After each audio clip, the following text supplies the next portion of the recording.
Hello everyone, मेरा नाम पूजा मालविया है और मैं आपका स्वागत ऑनलाइन पढ़ाई पर करती हूँ। आज के इस वीडियो में हम जानेंगे किस तरह से हम हिंदी के सेक्शन में जहाँ गद्यांश और आपकी कविता आती है, जिसमें कि गद्यांश की अगर मैं बात करूँ तो आपके लगभग 10 क्वेश्चंस आपके गद्यांश से आते हैं और लगभग आपके 6 क्वेश्चंस आपको हिंदी कविता से देखने को मिलते हैं। तो किस तरीके से आप ये 10 प्रश्न ऊपर के और 6 प्रश्न नीचे कविता से, तो कुल आपके 16 प्रश्न हो जाते हैं। इसको आप किस तरीके से सॉल्व करें और विदिन मैं आपको बोल रही हूँ 5 से 8 मिनट में आप दोनों सेक्शन को यहाँ पर सॉल्व कर सकते हैं। मतलब 5 से 8 मिनट में आपको कितने 16 प्रश्न करने हैं।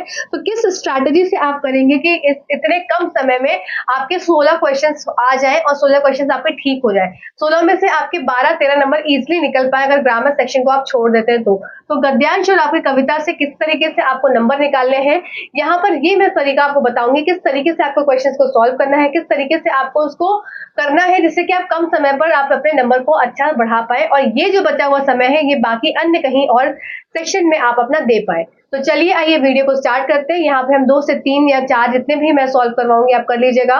तो उतने हम सारे अपने गद्यांश को और कविता को सॉल्व करने वाले हैं और इसमें आप अपने साथ साथ आप भी करते रहिएगा। मैं आपको सेट बता दूंगी किस ईयर का पेपर है और कौन सा सेट है, जिससे कि आप उस सेट को डाउनलोड करके आप भी उसको ओपन करके साथ में मेरे साथ करिएगा, जिससे कि आपके यही पे प्रैक्टिस। आज हम सॉल्व करने वाले हैं हिंदी का पैसेज, और हिंदी के पैसेज को मैं 2 सॉल्व करवाऊंगी, 2 पैसेज और 2 कविताएं यहाँ पर सॉल्व करवाऊंगी इस सेशन में। ठीक है, तो देखो सबसे पहले जान लेते हैं ये पेपर कौन सा है। ये पेपर आपका रीसेंट वाला पेपर है जो आपका हुआ था 21 जनवरी वाला पेपर है। ये 21 जनवरी 2024 को पेपर हुआ था। सेट एम की मैं यहाँ बात कर रही हूँ, जिससे कि आप इसके पैसेज को देख पाए। सेट एम में हम करेंगे सॉल्व, और जिनका लैंग्वेज आपका फर्स्ट है एज हिंदी, जिन्होंने हिंदी पहला लैंग्वेज के रूप में चयन किया था, वो हम यहाँ सॉल्व करने जा रहे हैं। चलो आप स्टार्ट कर देते हैं। तो रूल क्या रहेगा हमारा कि जो भी क्वेश्चंस हैं, जैसे 91 से लेके आपका यहाँ पर क्वेश्चन देखने को मिलेगा, 91 से लेके 99 तक क्वेश्चन, तो 10 क्वेश्चन है। तो जल्दी से क्या करेंगे, एक तरफ एक रफ जगह देखेंगे जहां पर स्पेस ज्यादा दिख रहा है आपको। जैसे यहाँ पर मेरे पास स्पेस है, ठीक है, तो यहाँ पर मैंने क्या किया, मैंने सिर्फ सिंपल इस तरीके से एक ब्लॉक बनाया और ब्लॉक में मैंने क्या किया, 91 92 इस तरह से क्वेश्चंस को लिखा। तो 91 क्वेश्चन मेरा पहला क्या है, ये ग्रामर क्वेश्चन छोड़ दो। 92 क्वेश्चन पे आए तो 92 क्वेश्चन क्या कह रहा है कि उन्नति प्राप्त करने के लिए आवश्यक है कि मनुष्य, तो इसका मतलब मनुष्य की उन्नति के बारे में बात हो रही है, मनुष्य उन्नति। ठीक है, बस इतना लिखा। 93 पे हमने देखा, 93 क्या है, गद्यांश के आधार पर कहा जा सकता है कि, इसका मतलब गद्यांश का यहाँ पर क्या बोला जा रहा है, सार पूछा जा रहा है। ठीक, 94 क्वेश्चन क्या है हमारा, वापस से आपका एक उसका है ग्रामर क्वेश्चन, अभी छोड़ते हैं, अभी हम गद्यांश को सॉल्व कर। 95 भी गद्यांश का क्वेश्चन छोड़ते हैं। मानव, फिर 96 क्वेश्चन है क्या, मानव ने कौन सी के 3 पक्ष हैं, तो मानव के पक्ष की बात हो रही है, इसका मतलब 96 हमने लिखा और यहाँ लिखा मानव पक्ष। ठीक है, शॉर्ट में लिखेंगे बस, पर क्वेश्चन का नंबर ठीक लिखेंगे, नहीं तो क्वेश्चन नंबर छांटने में वापस से समय लग जाएगा। फिर 97 क्वेश्चन क्या बोल रहा है कि आदि मानव ने डैश के क्षेत्र में प्रगति की, परंतु डैश के क्षेत्र में प्रगति नहीं कर सका। तो इसका मतलब मानव की प्रगति की बात कर रहे हैं और वो भी आदि मानव। तो आदि मानव प्रगति, ठीक है, और एक में की और एक में नहीं की, देखते हैं किसमें की किसमें नहीं की। फिर 98 क्वेश्चन क्या है, उल्लेखनीय परिवर्तन से तात्पर्य है, तो इसका मतलब एक शब्द दिया है उल्लेखनीय परिवर्तन। ठीक, 99 क्वेश्चन देखते हैं क्या क्वेश्चन है हमारा कि प्रगति प्राप्त करने का व्यवस्थित तरीका किसके पास नहीं है, इसका मतलब यहाँ पर प्रगति का व्यवस्थित तरीका नहीं, ठीक है, नहीं है की बात है। ठीक है, ये हमारे एक कीवर्ड्स हो गए जिसने कि पूरा पैराग्राफ हमको पढ़ने में आसानी होगी। अब चलो, अब आप देख लेते हैं जल्दी से क्या क्या क्वेश्चन बोल रहा है। इच्छा से, अब आपके देखो इतना आपने जो कीवर्ड्स लिखा ना, आपको हार्डली 1 से 2 मिनट लगेगा कीवर्ड्स को निकालने में। ठीक, अब आइए अब जल्दी से पैराग्राफ को एक बार सरसरी निगाह से पढ़ते हैं और चीजों को समझते चलते हैं। क्या है, इच्छा से प्रेरित होकर लोग उन्नति के मार्ग पर चलने लगे।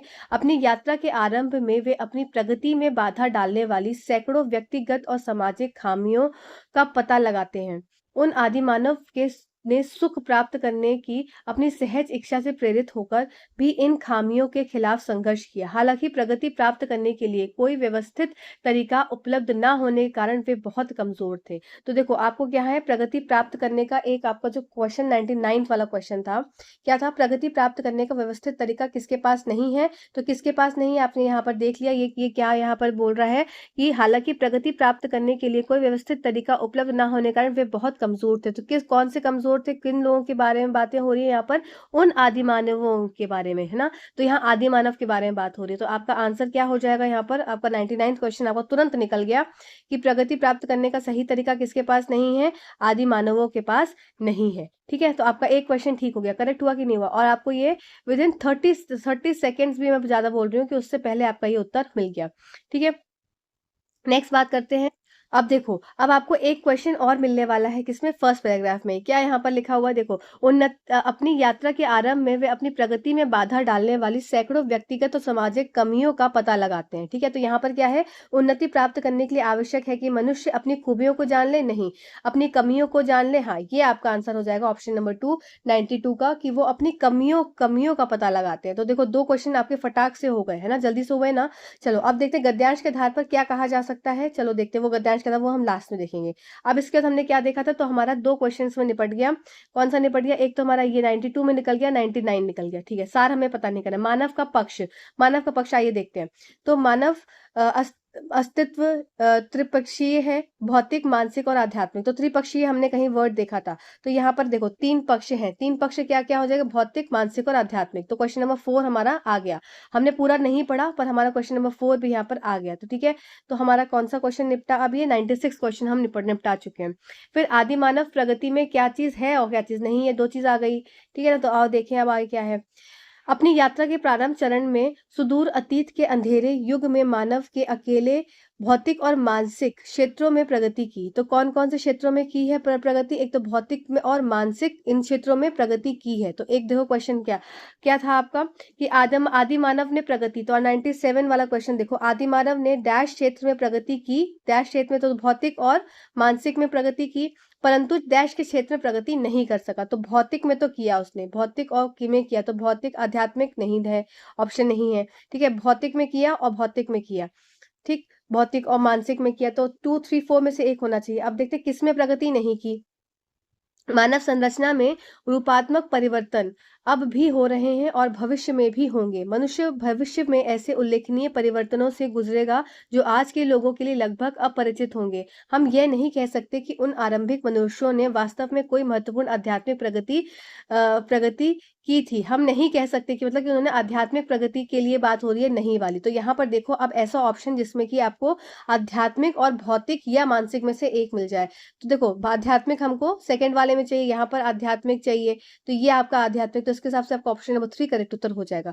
अब हमारा 97 भी निपट गया। ठीक है, अब 98 क्वेश्चन क्या बोल रहा है, उल्लेखनीय परिवर्तन। तो उल्लेखनीय परिवर्तन क्या हो जाएगा, इस अपने पैसेज जब हमने पूरा पढ़ा तो उल्लेखनीय परिवर्तन की बात, मनुष्य भविष्य में ऐसे उल्लेखनीय परिवर्तन से गुजरेगा जो आज के लोगों के लिए लगभग अपरिचित होंगे। हम यह नहीं कह सकते कि उन आरंभिक मनुष्यों ने वास्तव में कोई महत्वपूर्ण आध्यात्मिक प्रगति की थी। हालांकि उन्होंने जो भी उन्नति की वह किसी भी तरह से महत्वहीन नहीं थी। ठीक है, आओ देखो अब इसके ऑप्शंस देखते हैं। क्या ऑप्शंस हैं, उल्लेखनीय परिवर्तन से तात्पर्य है, क्या तात्पर्य है, बड़े बड़े परिवर्तन नहीं, महत्वपूर्ण परिवर्तन, महत्वपूर्ण परिवर्तन, हाँ ये महत्वपूर्ण परिवर्तन, पुस्तकों में उल्लेखनीय परिवर्तन ऐसे तो कोई बात नहीं करी, पुरस्कृत परिवर्तन ऐसी कोई बात नहीं करी। तो ये ऑप्शन हो जाएगा, ऑप्शन नंबर 2 आपका करेक्ट उत्तर हो जाएगा। अब हमारा क्या क्वेश्चन बच गया, हमारा 98 भी हो गया। अब हमने को सार देखना है, तो सार क्या हो जाएगा, आओ देखते हैं क्वेश्चन के आंसर के हिसाब से हम इसको सार देखते हैं। 93 गद्यांश के आधार पर क्या कहा जा सकता है, क्या कहा जा सकता है, परिवर्तन महत्वपूर्ण नहीं है, नहीं भाई महत्वपूर्ण तो है परिवर्तन, परिवर्तन की बात ही करी जा रही है। फिर परिवर्तन मानव जीवन का सत्य है, देखते हैं परिवर्तन तीव्र गति से होते हैं, तो ऐसा भी कुछ कहीं नहीं गया है। परिवर्तन अब अपरिपक्वता को दर्शाते हैं, ऐसा भी कहीं नहीं कहा गया। तो डायरेक्ट देखो आप इसके पे आ गए ऑप्शन नंबर 2 पे कि परिवर्तन मानव जीवन का एक सत्य है।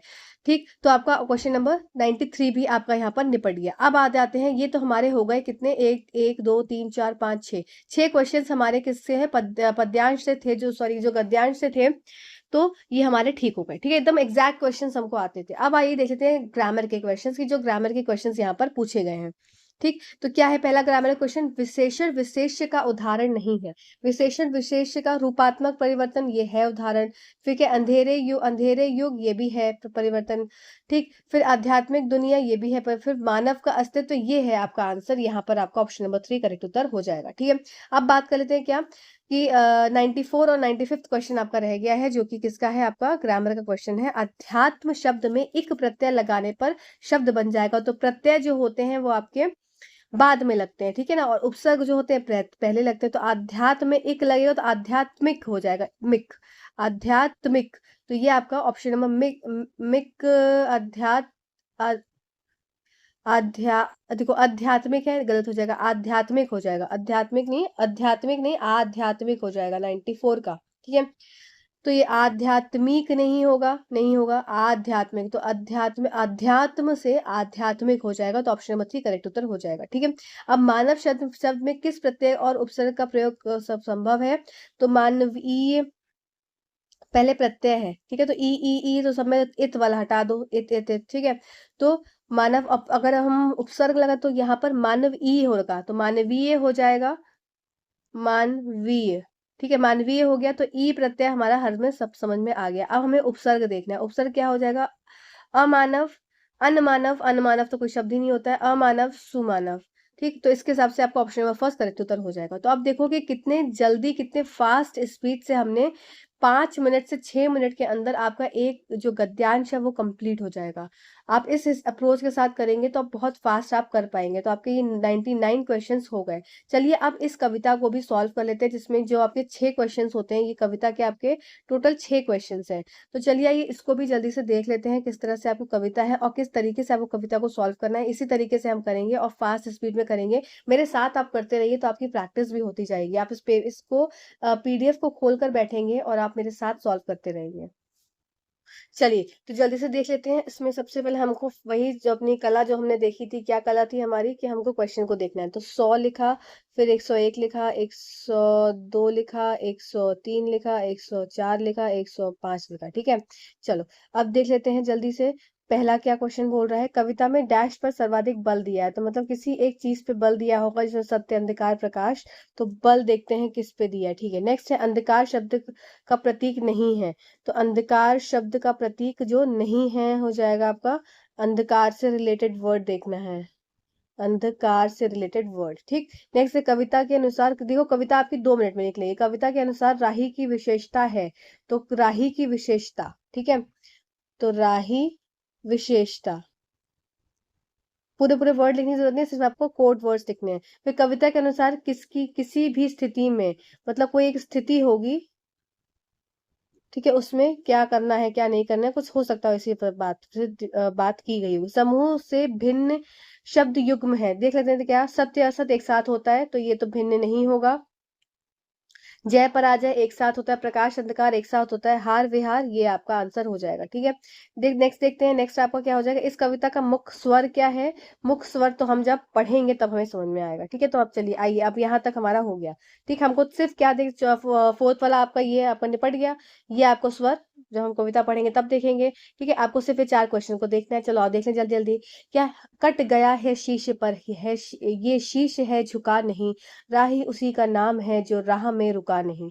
एक दिन प्रकाश होता है कितना भी अंधकार हो, सत्य की विजय सदा असत्य की हार हो, सच्चाई साथ में रहे कैसा भी अपना अंत हो, सत्य की विजय सदा असत्य की हार हो। तो इसका मतलब यहाँ पर कविता में सर्वाधिक बल किस पर दिया गया है। तो जो पहला था हमारा बल, तो किस पे दिया है बल, क्या प्रकाश पर बल दिया है, नहीं, अंधकार सत्य, तो बात हो जाएगी आपकी सत्य। तुम देखो हर जगह सत्य सत्य की बात हो रही है, क्या कि कट गया है शीश पर, ये शीश की झुका नहीं, राही उसी का नाम है जो राह पर रुका नहीं, एक दिन प्रकाश होता है कितना भी अंधकार हो। अब देखो यहाँ पर क्या क्या वर्ड यूज हो रहे हैं, प्रकाश, अंधकार, ठीक है, फिर क्या है आपका शीश, फिर क्या है विजय, सत्य, हार, सत्य, ठीक है, सच्चाई, फिर सत्य, विजय, तो सत्य, असत्य, तो इसका मतलब कि हर जगह क्या है, सत्य सत्य की बात की जा रही है, ठीक है। चलो नेक्स्ट क्वेश्चन देखते हैं। अंधकार का प्रतीक नहीं है, तो अंधकार का प्रतीक क्या नहीं होगा, बुराई अंधकार का प्रतीक है, निराशा अंधकार का प्रतीक है, चुनौती अंधकार का प्रतीक है, हाँ समाधान आपका अंधकार का प्रतीक नहीं है, ठीक है। चलो डायरेक्ट आ गया आंसर। कविता के अनुसार राही की विशेषता है, तो राही की क्या विशेषता होनी चाहिए, हर तरह से काम निकालना, ठीक है, हर तरह से मार्ग पर चलते रहना, ठीक है, हर परिस्थिति में विजयी रहना, ठीक है, हर परिस्थिति में कार्यरत रहना, ठीक है। तो देखो इसमें देखो आपका ये भी आंसर हो सकता है, ये भी आंसर हो सकता है ना, हर तरह से काम निकालना, ये भी ठीक है कि हर तरह से अपना काम निकालना चाहिए, राही की ये विशेषता होनी चाहिए, ठीक है। नेक्स्ट देखिए सेकंड वाला ऑप्शन क्या है, हर तरह से मार्ग पर चलते रहना, ये भी बात ठीक है। पर अगर बेस्ट ऑप्शन देखा जाए तो ये बेस्ट ऑप्शन देखने में सबसे अच्छा लग रहा है कि हर परिस्थिति में कार्यरत रहना, ये एक राही का जी की विशेषता होनी चाहिए, ठीक। तो हो गया आपका जल्दी से। फिर कविता के अनुसार किसी भी स्थिति में, अब किसी भी स्थिति में क्या होना चाहिए, किसी भी स्थिति में क्या नहीं करना चाहिए, दुखी नहीं होना चाहिए, नहीं गलत है, ठीक। अब नेक्स्ट क्या है, अंधकार नहीं होना चाहिए, तो ये सब ऑप्शन रिलेवेंट नहीं लग रहे हैं। फिर स्वाभिमान बना रहना चाहिए, हर स्थिति में क्या होना चाहिए, स्वाभिमान बना होना चाहिए। आप जब कविता पढ़ रहे थे तभी भी आप देख रहे थे कितना मतलब स्वाभिमानी कविता है, एकदम बिल्कुल बोलते हैं ना कि स्वाभिमान से भरी हुई ये कविता है, ठीक। चलो नेक्स्ट देख लेते हैं। समूह में भिन्न, ये हमने देख लिया, अब हमारा ऑप्शन ये हो गया फर्स्ट। इस कविता का मुख्य स्वर क्या है, तो देखो श्रृंगार रस दिख रहा है क्या कहीं पे, कहीं प्रेम वेम की बात हो रही है, नहीं। कहीं देशभक्ति की बात दिख रही है कि हम देश के लिए कर मिटेंगे, ऐसा कुछ नहीं है ना, कुछ भी नहीं है। अब तमस क्या होता है और ओज क्या होता है, तो देखो तमस क्या होता है, एक तरह से अंधकार की बात होती है, तमस जिसे अब आपका अंधकार से रिलेटेड वर्ड है, तो कहीं अंधकार की तो बात हो नहीं रही है ना, कहीं अंधकार से निकलने की, प्रकाश की ओर जाने की बात हो रही है ना। अंधकार से कि कोई किसी भी परिस्थिति में निकल कर बाहर आ जाओ, तो अंधकार की बात नहीं हो रही, अंधकार से प्रकाश की ओर की बात हो रही, तो ये भी ऑप्शन नहीं होगा। अब ओज, तो ओज पूर्ण जो आपकी कविताएं होती हैं वो कैसी होती हैं, एक पावरफुल वॉइस वाली कविता होती है, पावरफुल, पावर वॉइस होती है, मतलब एक एकदम भारी आवाज, एक जब कविता पढ़ोगे तो एक भार लगता है, जैसे कट गया है शीश पर है, शीश है झुका नहीं, राही उसका नाम है जो राह में रुका नहीं, एक दिन प्रकाश होता है कितना भी अंधकार हो, सत्य की विजय सदा सत्य की हार हो। तो मतलब एक पावरफुल वॉइस से ये अब कविता जब आप बोल रहे हैं तो आपके मन में एक पावर आ जा रही है, आपका मन एक प्रफुल्लित हो जा रहा है, एक मन में एक उत्साह आ जा रहा है, तो ये आपकी ओजपूर्ण कविताओं के अंदर ये आता है, तो ऑप्शन ऑप्शन नंबर 2 करेक्ट उत्तर हो जाएगा, ठीक है। तो आपने देखा किस तरीके से हमने 2 मिनट के अंदर ये कविता सॉल्व करी, 5 मिनट के अंदर पैराग्राफ हमने ये वाला सॉल्व किया, तो आपको इसी तरह तो से अब हम वापस से सेट एम को ही सॉल्व कर रहे हैं, यहाँ पर सेट एम है ये आपका, और सेट एम में जिन्होंने भाषा को हिंदी हिंदी भाषा को द्वितीय लैंग्वेज के रूप में, सेकेंड लैंग्वेज के रूप में का उसका चयन किया था, तो इसमें हम 121वां क्वेश्चन जो आपका है, 121st क्वेश्चन जो लैंग्वेज 2 आपकी एज अ हिंदी है, उसको हम करेंगे। इसमें 2 आपके गद्यांश ही आए थे, कविता नहीं आई थी इसमें, तो सिर्फ गद्यांश को सॉल्व करना है यहाँ पर। तो चलो आओ देख लेते हैं, कविता नहीं आती है इसमें। क्या है क्वेश्चन, क्वेश्चन को अब वही वही तरीका हमारा कि हम सबसे पहले क्या करेंगे, क्वेश्चन को मार्क करेंगे और क्वेश्चन के जो की पॉइंट्स है उसको जल्दी से नोट करेंगे, और देखो ये 5 मिनट के अंदर वापस से मैं इस गद्यांश को सॉल्व करवाऊंगी। गद्यांश के आधार पर क्या कहा जा सकता है कि एआई ऐसी होनी चाहिए, ठीक है, एआई के बारे में बात करी गई है, आर्टिफिशियल इंटेलिजेंस के बारे में।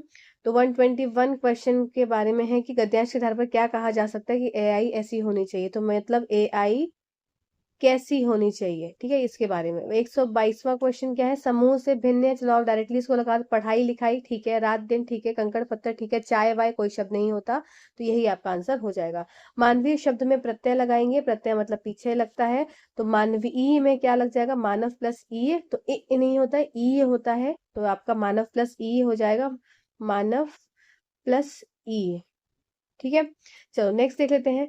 नेक्स्ट आपका क्वेश्चन है 124वां क्वेश्चन को अभी हमको देखना है, तो 121 के बाद 124 क्वेश्चन, एआई शारीरिक श्रम से जुड़े कार्यों पर संभवतः सबसे कम प्रभाव डाले, ऐसा कौन सा कार्य प्रभावित नहीं होता, ठीक है, एआई जो आर्टिफिशियल इंटेलिजेंस की बात की गई है कि ऐसा कौन से कार्य में एआई ने प्रभावित नहीं किया है, ठीक है। देख लेते हैं, चिकित्सा, शिक्षण, खेती बाड़ी और आविष्कार, ए शब्द हमको हमारे पास आए हैं, तो मतलब किसको प्रभाव नहीं किया है, तो एआई प्रभाव, ठीक है, और यहाँ पर क्रॉस लगाएंगे कि इस पे प्रभाव नहीं किया। देखेंगे जब हम पैराग्राफ पढ़ेंगे एक सरसरी निगाह से, तब देखेंगे किस वर्ड का यूज नहीं किया गया। जिस वर्ड का यूज नहीं किया गया होगा इन चारों में से, वो हमारा आंसर हो जाएगा। ठीक है, एआई को जन्म देने वाला कारक है, तो एआई को कौन जन्म देता है? ठीक है, देखते हैं। एआई का कारक हो जाएगा, 125वां क्वेश्चन है आपका, एआई का कारक। अभी मुझे आपको बताने में समय लग रहा है, पर आप जब इसको सॉल्व करेंगे ना इस तरीके से, तो आपको बिल्कुल भी टाइम नहीं लगेगा। 126 क्वेश्चन क्या है, एआई का अर्थ क्या है, तो डायरेक्टली आप लगा सकते हैं कि आर्टिफिशियल इंटेलिजेंस इसको बोला जाता है। ठीक है, 127 क्वेश्चन क्या हो जाएगा आपका, एआई ने शिक्षा जगत भी प्रभावित, एआई से शिक्षा जगत भी प्रभावित होगा। प्रभाव प्रभाव यह प्रभाव नकारात्मक होगा, शून्य होगा, सकारात्मक हो गया, क्या अधिक होगा? देखते हैं क्या होता है शिक्षा जगत पे प्रभाव। तो एआई पे शिक्षा का प्रभाव होगा, तो 127 हो जाएगा हमारा कि एआई और शिक्षा, इस पे देखते हैं क्या प्रभाव पड़ेगा। ठीक है, देखते हैं कुछ हम पैराग्राफ पढ़ेंगे। 128 क्वेश्चन क्या है, चिकित्सा से जुड़े कार्य करने में एआई भविष्य में क्या सहयोग करेगा? तो शिक्षा में क्या सहयोग करेगा एआई? 128 क्वेश्चन है, सॉरी, चिकित्सा में एआई, चिकित्सा में एआई क्या सहयोग करेगा? आइए अब देख लेते हैं जल्दी से। अब जल्दी से एक बार सरसरी निगाह से हमको, अभी ये हमारा 2 मिनट लगा हमको इस सारे क्वेश्चंस को निकालने में। ठीक है, सिर्फ किसके की पॉइंट्स अब देखते हैं। एक आपका इसको जल्दी से पैराग्राफ को पढ़ते हैं। हाल ही में मेडिकल इंडस्ट्री में एक जानकार दावा कर रहे हैं कि भविष्य में डॉक्टरों सर्जनों की जरूरत भी कम होने वाली है। एआई के जरिए लक्षणों को समझा जाएगा, आपकी केस हिस्ट्री एआई को पता होगी, ताजा हालत पूछ ली जाएगी और प्रिस्क्रिप्शन आपके हाथ में होगा। शारीरिक श्रम से जुड़े कामों पर शायद सबसे कम असर पड़े। देखो यहाँ पर क्या लिखा है, वर्ड शारीरिक श्रम से जुड़े कामों पर, है ना? यहाँ पर आंसर मिला आपको कि सबसे कम असर पड़े, तो इसका मतलब जो आपका एक था, एक क्या उत्तर था, क्वेश्चन क्या था कि एआई पर प्रभाव किस पर नहीं पड़ता। तो वह एक ये जो यहाँ पर लिखा है ना 124 क्वेश्चन में क्रॉस लगा कि एआई पर प्रभाव किस पर नहीं पड़ता, तो देखते हैं। तो देखो यहाँ पर क्या हो जाएगा, शारीरिक श्रम किस में होता है? आविष्कार में शारीरिक श्रम तो लगता नहीं है। श्रम मतलब कि ऐसा काम जिसमें कि शरीर का इस्तेमाल हो, फिजिकल वर्क हो। शिक्षण में फिजिकल वर्क नहीं होता, चिकित्सा में फिजिकल वर्क नहीं होता। इसका मतलब ऑप्शन नंबर 3 आपका करेक्ट उत्तर हो जाएगा, खेती बाड़ी। तो ये आपका आंसर यहाँ पर निकल गया। 124वां क्वेश्चन हमारा निपट गया, 124वां क्वेश्चन में हमने कर लिया। ठीक है, चलो आगे बढ़ते हैं। आगे क्या हो गया, शारीरिक श्रम से जुड़े कामों पर शायद सबसे कम असर पड़ने वाला है। यह समझने का वक्त है कि एआई से फायदे होंगे या नुकसान। अभी तो इस नकली बुद्धिमत्ता को इंसान ने ही जन्म दिया। तो अब देखो यहाँ पर एक क्वेश्चन आया कि इसको किसने जन्म दिया, तो यहाँ पर था ना कि एआई को जन्म देने वाला कारक कौन सा है, तो कारक है आपका मनुष्य। ठीक है, आंसर आ गया आपका मनुष्य कि शारीरिक, अभी तो नकली बुद्धिमत्ता को इंसान ने ही जन्म दिया, आपका आंसर आ गया। ठीक है, तो एआई का कारक हमने देख लिया कि कौन है कारक, मनुष्य है इसका नियंत्रण, लेकिन एआई वरदान ही रहे और भस्मासुर ना बने, उसके लिए यह सोचने की जरूरत है कि मानवीय बुद्धिमत्ता के स्तर को इतना ऊंचा कैसे उठाया जाए कि एआई उस पर हावी ना हो सके। अब अगर चैट जीपीटी बनाया है, तो फिर पढ़ाई लिखाई और इम्तिहानों का वह तरीका कौन सा हो जो बिना एआई के युवाओं और बच्चों की बुद्धि स्तर को परख सके। ठीक है, यह सवाल ऐसे हैं जिनके जवाब दे पाना मुश्किल है, पर नजर जरूर रखना चाहिए। वैज्ञानिकों को भी तय करना चाहिए कि एआई ऐसी हो जो इंसानियत फैलाने में मददगार हो। अब एआई कैसी हो? ठीक है, एआई कैसी हो, यहाँ पर आपको आंसर मिल जाएगा कि मानवीय क्षमता को कम करे, नहीं। क्या कम समय में अधिक कार्य करे? गद्यांश के आधार पर कहा जा सकता है कि एआई होनी चाहिए जो मानवीय गुणों को का संस्कार करे, मतलब संस्कार दे, मानवीय गुणों को भी बढ़ाए। तो यहाँ पर जो ये आंसर है ना कि वैज्ञानिकों को तय करना चाहिए कि एआई ऐसी होनी चाहिए जो इंसानियत को फैलाए, तो मानवीय गुणों को संस्कार दे। ठीक है, तो ये आपका ऑप्शन नंबर 2 करेक्ट उत्तर हो जाएगा। तो आपका ये 121वां भी हो गया। अब एआई और शिक्षा का क्वेश्चन क्या था हमारा कि एआई ने शिक्षा जगत भी प्रभाव किया, यह प्रभाव नकारात्मक होना चाहिए, होगा, या शून्य होगा या सकारात्मक होगा या अधिक होगा, तो यहाँ पर आपको इसके हिसाब से समझ में आ गया होगा कि ये नकारात्मक प्रभाव देगा कि जब सब चीज़ एआई कर लेगी तो फिर टीचरों की ज़रूरत क्या है। देखो यहाँ पर लिखा है ना कि अगर चैट जीपीटी बनाया है तो फिर पढ़ाई-लिखाई और इम्तिहानों का वह तरीका कौन-सा हो जो बिना एआई के युवाओं और बच्चों को बुद्धि स्तर को परख ले। मतलब कि यहाँ पर एआई की ज़रूरत नहीं है कि जहाँ बच्चों को परखा जाए। तो यहाँ पर क्या हो जाएगा, आपको डायरेक्टली क्या हो जाएगा, एक नकारात्मक प्रभाव करेगा। ठीक है? चलो अब हमारा क्या रह गया आपका, चिकित्सा में एआई। चिकित्सा में एआई हमारा क्वेश्चन है 100, लास्ट वाला, सबसे लास्ट 128। चिकित्सा से जुड़े कार्य करने में एआई भविष्य में क्या सहयोग करेगा? तो डॉक्टरों को जॉब देगा? नहीं भाई, जॉब नहीं देगा। अस्पताल की संख्या कम कर देगा? ऐसा भी कुछ नहीं होने वाला। केस हिस्ट्री बना देगा। हाँ, ये हमने पहली लाइन में देखा था कि अब एआई केस हिस्ट्री बना सकता है। तो देखो यहाँ पर फर्स्ट लाइन देखो क्या थी। हाल ही में मेडिकल इंडस्ट्री ने एक जानकार दावा कर रहे हैं कि भविष्य में डॉक्टरों और सर्जनों की जरूरत भी कम होने वाली है। एआई ने के जरिए लक्षणों को समझा जाएगा। आपकी केस हिस्ट्री एआई को पता होगी। तो यहाँ पर आपका आंसर आ गया कि केस हिस्ट्री एआई को पता होगी। तो 129 का आंसर, 128 का आंसर हो गया। चिकित्सा में डॉक्टरों को जॉब देगा? डॉक्टरों को जॉब नहीं देगा। डॉक्टरों की कमी होती, यहाँ पर लिखा तो आंसर ठीक हो जाता, पर यहाँ पर क्या हो जाएगा, केस हिस्ट्री बना देगा। तो ये आपका आंसर ठीक हो जाएगा। ठीक है, तो देखो किस तरह से हमने 5 मिनट में एक और पैसेज को सॉल्व कर लिया। तो आपके सारे पैसेजेस, जितने भी 4 पैसेज आते हैं, तो 5-5 मिनट के हिसाब से समझ लो, 5 इंटू 20 मिनट आपके सारे पैसेज हो जाने चाहिए। और लोग क्या करते हैं, एक पैसेज में 20 मिनट लगा देते हैं, वहीं पे समय चला जाता है। ठीक है, चलो आओ नेक्स्ट क्वेश्चन, नेक्स्ट देख लेते हैं पैसेज। एक और जो पैसेज आपका दिया है जिसमें 129 से 135 क्वेश्चन है, क्या है? सबसे पहला 129 क्या है, बोल रहा है ये जीवन के लिए सर्वाधिक महत्वपूर्ण है। तो 129 लिखा और लिखा जीवन महत्वपूर्ण। ठीक है, अब देखो 100 विशेषण शब्द का उदाहरण नहीं है। तो देखो संतुलित भोजन तो विशेषण है, ये तो गलत हो जाएगा। स्वस्थ स्वस्थ मन, ये भी गलत हो जाएगा। मन के बारे में बात है। फिर अगर स्वास्थ्य, फिर व्यवस्थित व्यवस्थित घर, तो ये भी गलत हो जाएगा। तो आपका आंसर क्या हो जाएगा, स्वास्थ्य। ठीक है, चलो अब देख रहे प्राण वायु को सक्षम बनाने के अभ्यास में डैश है। प्राण वायु को सशक्त बनाने के अभ्यास में डैश में है। तो क्या चीज होगी, तो देखते हैं। प्राण वायु को सशक्त, तो ये आपका 131 का हो जाएगा, प्राण वायु सशक्त। ठीक, प्राण वायु शरीर के हर अंग में संतुलित और उत्तेजित मंद तो देखो यहाँ पे तो डायरेक्ट आप इसमें आंसर लगा सकते हैं कि प्राण वायु शरीर के हर अंग में संतुलित और अव्यवस्थित तो होगा नहीं, उत्तेजित तो होगा नहीं, मंद तो होगा नहीं। तो क्या हो जाएगा, स्वस्थ और संतुलित और व्यवस्थित। आपका 132 का आंसर हो जाएगा व्यवस्थित। ठीक है, तो आपका आंसर खुद ही निकल गया। तो 2 हमने आंसर निकाल लिए। रोग का कारण, बिना पैराग्राफ पढ़े आपके 2 आंसर्स निकल चुके हैं। तो इसी तरह से आप क्वेश्चंस के थ्रू भी आंसर्स निकाल सकते हैं। ठीक है, रोग का कारण है प्राण वायु में बहुत अधिक बढ़ जाना, प्राण वायु का अंग विशेष में असंतुलन, योग के माध्यम से शारीरिक शक्ति घटना, फिर अपने शरीर को उचित देखभाल ना करना। तो ये तो क्या हो जाएगा आपका 133 का, डायरेक्ट आप इसमें लगा सकते हैं कि प्राण वायु का अंग विशेष में असंतुलन। ठीक है, ये तो आपका होगा नहीं। ठीक है, अधिक बढ़ जाना प्राण वायु, ये भी नहीं होगा। योग के माध्यम से शरीर को शक्ति घटाना, तो ऐसा भी कुछ नहीं होता। तो आपका डायरेक्ट इस ऑप्शन में पहुंच गया। आप एलिमिनेट करके भी ऑप्शन नंबर 2 पर पहुंच गए, पर हम इसको देखेंगे। ठीक है, अच्छे स्वास्थ्य का संबंध है डैश से, देखते हैं। तो अच्छे स्वास्थ्य, तो 134 पे आ गए हम लोग। अच्छे स्वास्थ्य किससे रिलेटेड होगा, देखते हैं। ठीक है, फिर नेक्स्ट क्या है, बुद्धि में एक प्रत्यय लगाने से शब्द बनेगा। तो एक लगाएंगे तो बाद में आ जाएगा। ठीक है, तो क्या हो जाएगा, बुद्धि में एक लगाने से आपका हो जाएगा बौद्धिक नहीं, ये नहीं होगा, बौद्धिक नहीं होगा, बौद्धिक। तो आपका हो जाएगा बुद्धि से, बुद्धि प्लस एक बौद्धिक। ठीक है, यहाँ पर एक प्रत्यय हो गया। चलो अब हमको सिर्फ 3 क्वेश्चन देखने हैं। चलो जल्दी से एक बार हम सरसरी निगाह से पढ़ लेते हैं।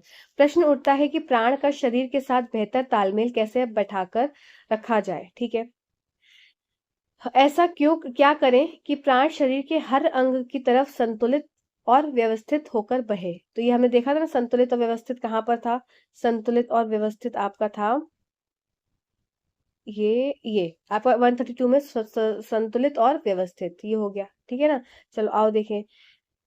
देखा जाए तो बीमारी और कुछ भी नहीं बल्कि प्राण का उस अंग विशेष में असंतुलित हो जाना है। ठीक है, और स्वास्थ्य का अर्थ होता है कि प्राण का समुचित तरीके से समस्त अंगों की तरफ बहना। ठीक है। फिर योग में इस प्राण को बल देने के लिए अनेक अभ्यास है। इनके जरिए हम अपने प्राण को रोज बल दे सकते हैं और शरीर में होने वाली बीमारियों को रोकथाम कर सकते हैं। यह प्राण केवल हमारे शरीर की ही संभाल नहीं करता, यह मन, बुद्धि और प्रत्येक आयाम को जीवन देता है। ठीक है, तो ये हो गया जीवन का महत्वपूर्ण के लिए। फिर आपका देखो 129 क्वेश्चन, अभी हमने पैराग्राफ पढ़ लिया, अब हम क्वेश्चन पे आएंगे। जीवन के लिए सर्वाधिक महत्वपूर्ण है योग के माध्यम से प्राणायाम करना, नहीं, ये आपका आंसर नहीं होगा, तो ये आपका गलत हो गया। ठीक है। फिर प्राण के माध्यम से योग करना, ऐसा भी कुछ नहीं है। प्राण और शरीर दीर्घायु होना, ये भी कुछ नहीं। प्राण और शरीर में सामंजस्य बनाना, मतलब कि आपका जहां यहाँ लिखा है कि संतुलन बनाना, दोनों के बीच में क्या होना चाहिए, संतुलित होना चाहिए। ठीक है, दोनों तरफ संतुलित होना चाहिए, तो आपका ऑप्शन नंबर 4 आपका ये हो गया। ठीक है। नेक्स्ट देख लेते हैं, प्राण वायु में सशक्त, तो आपका 131 क्वेश्चन पे हम आएंगे। प्राण वायु को सशक्त बनाने के लिए किसकी जरूरत है? यहाँ चिकित्सा की, शिक्षा की कहीं की बात नहीं करी, तो किसकी बात करी गई है? योग की बात करी है। डायरेक्ट आप इसके आंसर पर आ गए। ठीक, अब हमारा क्वेश्चन कौन सा मिला कि 134 क्वेश्चन, अच्छे स्वास्थ्य का संबंध है किससे? यहाँ पर किसकी बात करी गई है? बीमारियों के अभाव, ऐसा कुछ अभाव की बात तो करी है, पर एग्जैक्ट वर्ड क्या गया गया है? देखो, प्राण वायु, प्राण वायु, प्राण प्राण प्राण, हर जगह ये वर्ड आपको देखने को मिल रहा है, प्राण प्राण के प्राण, मतलब हर लाइन में आपको ये वर्ड देखने को मिल रहा है। तो यहाँ पर क्या इसका आंसर हो जाएगा? उस हिसाब से हमको जो टेक्स्ट है उसके संदर्भ में हमको चीजें देखनी होती है, तो यहाँ पर आंसर हो जाएगा आपका प्राण वायु का। ठीक है। और जो मैंने आपको एक बोला था, एक क्वेश्चन हम देखेंगे वापस से कि रोग का कारण है क्या? अपने शरीर को उचित देखभाल ना करना, तो आपका आंसर क्या था कि प्राण वायु के अंग में विशेष संतुलन, तो यहाँ पर ये आपका आंसर आ जाएगा कि देखा जाए तो बीमारी और कुछ भी नहीं, जो ये है देखा जाए तो बीमारी कुछ भी नहीं, बल्कि प्राण और उस अंग विशेष में असंतुलित हो जाना है। स्वास्थ्य का अर्थ है प्राण का समुच्चय तरीके से समस्त अंगों की तरफ बहना। योग इस प्राण को बल देने के लिए अनेक अभ्यास है, तो यहाँ पर ये आपका हो जाएगा, जो ऐसा क्यों क्या करें कि प्राण शरीर में हर अंग की तरफ संतुलित और व्यवस्थित होकर बहे। ठीक है, तो ये आपके इस हिसाब से ये आपके 5 मिनट से भी कम में ये आपका पूरा का पूरा ये पैसेज हो गया। तो इसी तरह से आपको पैसेज सॉल्व करना है। आई होप आपको तरीका समझ में आया होगा, और आप मेरे साथ ये सारे पैसेजेस को चारों को सॉल्व करेंगे तो आपको अच्छा लगेगा और आपको कॉन्फिडेंस आएगा कि आपको अपने एग्जाम में किस तरीके से करना है। तो इसी तरीके से आप करिएगा, इसी